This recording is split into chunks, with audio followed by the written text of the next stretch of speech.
மாண்புமிகு உறுப்பினர் திருமதி வா சத்யபாமா அவர்கள். மாண்புமிகு பேரவைத் தலைவர் அவர்களுக்கு எனது பணிவன்பான வணக்கங்களை தெரிவித்துக் கொண்டு, முதல் முறையாக சட்டமன்றத்தில் முதல் பிறந்தநாள் காணும் புரட்சி தளபதி அவர்களுக்கு கோடானு கோடி நன்றி வாழ்த்துக்களையும் மனப்பூர்வமாக தெரிவித்துக் கொள்வதோடு, உங்கள் நேர்மையும் அயராத உழைப்பும் இந்திய நாடே வியக்கும் நீங்கள் எல்லா நலனும் பெற்று பல்லாண்டு வாழ, வெற்றி மீது வெற்றி பெற்று பார்ப்போற்றும் தலைவராக வாழ்வதற்கு மனப்பூர்வமான வாழ்த்துக்களை தெரிவித்துக் கொள்கின்றேன். மேதகு ஆளுநர் உரைக்கு வழிமொழிந்து பேசுவதற்கு வாய்ப்பை வழங்கிய மாண்புமிகு தமிழக முதல்வர் புரட்சி தளபதி அவர்களுக்கு என்றும் கடமைப்பட்டுள்ளேன். ஒவ்வொரு மனிதனுக்குள்ளும் ஓர் அரசியல்வாதி இருக்கிறான். ஆனால் அரசியல்வாதிக்குள் மனிதனை கண்டுபிடிப்பது என்பது தனி மனிதனை தேடுவது போல அதிசயமாக இருக்கிறது. இப்படிப்பட்ட அதிசய பிறவியாக விளங்கும் மாண்புமிகு புரட்சி தளபதி அவர்களுக்கு முதல் கண் எனது வணக்கத்தினையும் வாழ்த்துக்களையும் தெரிவித்துக் கொள்கின்றேன். நடந்து முடிந்த சட்டமன்ற தேர்தலில் திருப்பூர் வடக்கு தொகுதியில் தமிழக வெற்றி கழகத்தின் சார்பாக போட்டியிட எனக்கு பொன்னான வாய்ப்பளித்து 69,992 வாக்குகள் வித்தியாசத்தில் என்னை வெற்றி பெறச் செய்த திருப்பூர் வடக்கு சட்டமன்ற தொகுதியினுடைய வாக்காளர் பெருமக்களுக்கும், புரட்சி தளபதி அவர்களின் உள்ளத்தில் என்றும் குடியிருக்கும் குழந்தை செல்வங்களுக்கும், வெற்றிக்காக உழைத்த தமிழக வெற்றி கழகத்தினுடைய நிர்வாகிகளுக்கும் மற்றும் உடன்பிறவா சகோதர சகோதரிகளுக்கும் இந்த வெற்றியை காணிக்கையாக்குகின்றேன். நினைத்ததையெல்லாம் வெற்றி பெற வேண்டும் என்ற நெறியுடன் கூடிய உன்னத உழைப்பு, வெற்றிக்காக தான் செய்யும் செயல்களின் மீது அசைக்க முடியாத நம்பிக்கை, எதிர்ப்புகளை தாங்கும் எதையும் தாங்கும் கடினமான மனம், தூங்கும் போது கூட கண்களை விட்டு அகலாத லட்சிய கனவு, அக்கனவை நனவாக்கும் அற்புத ஆற்றல் கொண்ட மாண்புமிகு தமிழக முதலமைச்சர் புரட்சி தளபதி கைகளில் தமிழ்நாடு பாதுகாப்பாக உள்ளது.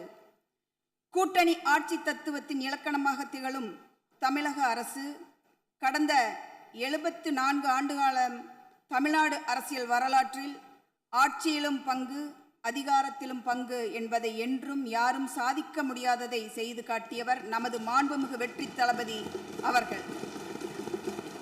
1968ஆம் ஆண்டு பேரறிஞர் அண்ணா அவர்கள் முதலமைச்சராக இருந்தபோது மும்மொழிக் கொள்கை நீக்கப்பட வேண்டும், தமிழ் மற்றும் ஆங்கிலம் ஆகிய இரு மொழிகள் மட்டுமே பயிற்றுவிக்கப்பட வேண்டும் என்ற தீர்மானம் தமிழ்நாடு சட்டப்பேரவையில் நிறைவேற்றப்பட்டது.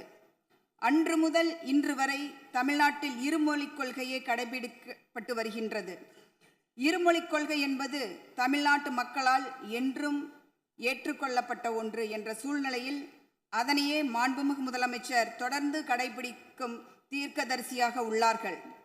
தமிழ்நாட்டு மக்களுக்கு தூய்மையான நிர்வாகத்தின் மூலம் நேர்மையான ஆட்சியை வழங்க வேண்டும் என்ற ஓர் உயரிய குறிக்கோளை தன்னுள் நிலைநிறுத்தி அந்த இலட்சியத்திற்காகவே தன்னை அர்ப்பணித்து இந்த லட்சியத்தை நிறைவேற்ற அல்லும் பகலும் அயராது உழைத்து இந்த லட்சியத்தில் வெற்றி கண்டு உலகத் தமிழர்கள் மனங்களில் நீங்கா இடம்பெற்ற இந்த அவையில் சிங்கம் போல் மாண்புமிகு புரட்சி தளபதி அவர்கள் வீற்றிருக்கின்றார்கள்.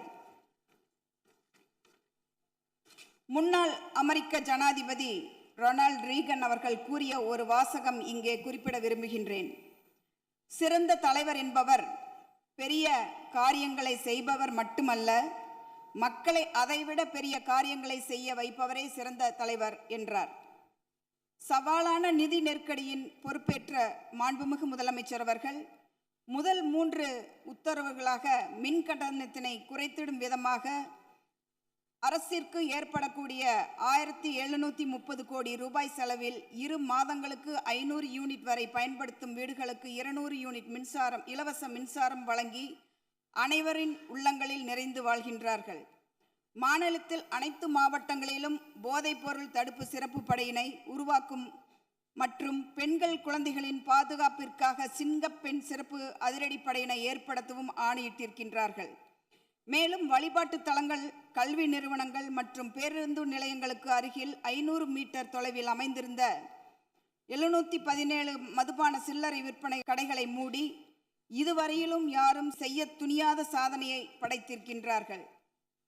2026 ஆண்டு பொது தேர்தலின் போது நாம் கண்டது விசில் புரட்சி. விசில் என்ற சின்னத்தை தேர்ந்தெடுத்து அதை மக்களிடையே எடுத்துச் சென்று முதல் தேர்தலிலேயே பல சவால்களுக்கு மத்தியில் தன்னந்தனியாக களம் கண்டு வாகை சூடியவர் நம் நெஞ்சில் குடியிருக்கும் மாண்புமிகு முதலமைச்சர் புரட்சி தளபதி அவர்கள். தமிழக தேர்தல் அரசியல் வரலாற்றில் பணபலம், படைபலம், அதிகார பலம் ஆகியவற்றை விட மக்கள் பலம்தான் பெரியது என்பதை தனது மாபெரும் வெற்றியால் உணர்த்தியுள்ளார்கள்.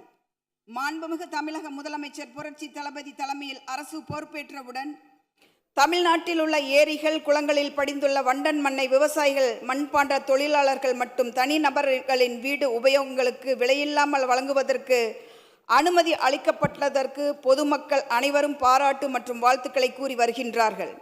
இதன் மூலம் நீர்நிலைகளில் கொள்ளளவு அதிகரிப்பதற்கு வழிவகை ஏற்படுத்துவதுடன் மழைநீர் மற்றும் நிலத்தடி நீர் சேமிப்பதற்கு உதவியாக இருக்கும்.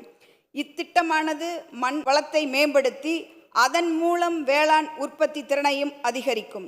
இத்திட்டத்தின் கீழ் தற்போது வரை 18,274 ஏரிகள் மற்றும் குளங்கள் முன்னெடுக்கப்பட்டுள்ளது.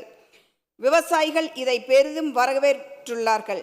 இந்த நேரத்தில் மாண்புமிகு தமிழக முதல்வர் அவர்களுக்கு எனது மனமார்ந்த நன்றியை தெரிவித்துக் கொள்கின்றேன்.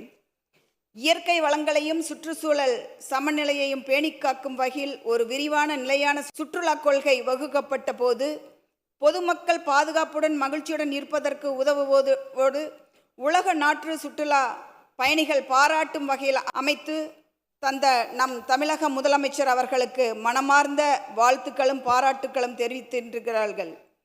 அதே சமயம் ஒரு சாமானியன் கூட சபையேறலாம் என்று நிரூபித்த அமெரிக்க ஜனாதிபதி ஆபிரகாம் லிங்கனை போல கனவிலும் கற்பனையிலும் கூட எட்டி பார்க்காத இடத்தை சாமானியர்களையும் சபையேற்றி சேவை செய்ய வைத்த தலைவர் நம் புரட்சி தளபதி மட்டுமே.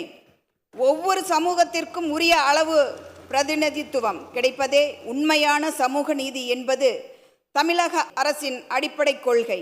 இந்த கொள்கை மற்றும் வாக்குறுதியை நிறைவேற்ற சாதிவாரி கணக்கெடுப்பினை மக்கள் தொகை கணக்கெடுப்புடன் இணைந்து விரைந்து முடிக்க ஒன்றிய அரசை வலியுறுத்தி வரும் மாண்புமிகு தமிழக முதல்வர் அவர்களுக்கு நெஞ்சார்ந்த பாராட்டுகளும் நன்றிகளையும் தெரிவித்துக் கொள்கின்றேன்.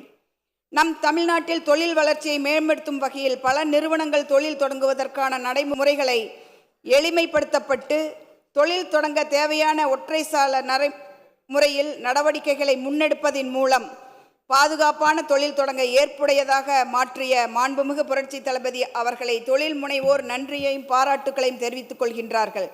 இதன் மூலம் பல லட்சம் தொழிலாளர்களின் வாழ்வாதாரம் மேம்பட்டு அவர்கள் குடும்பங்களும் பாதுகாப்பாக இருக்க முடியும்.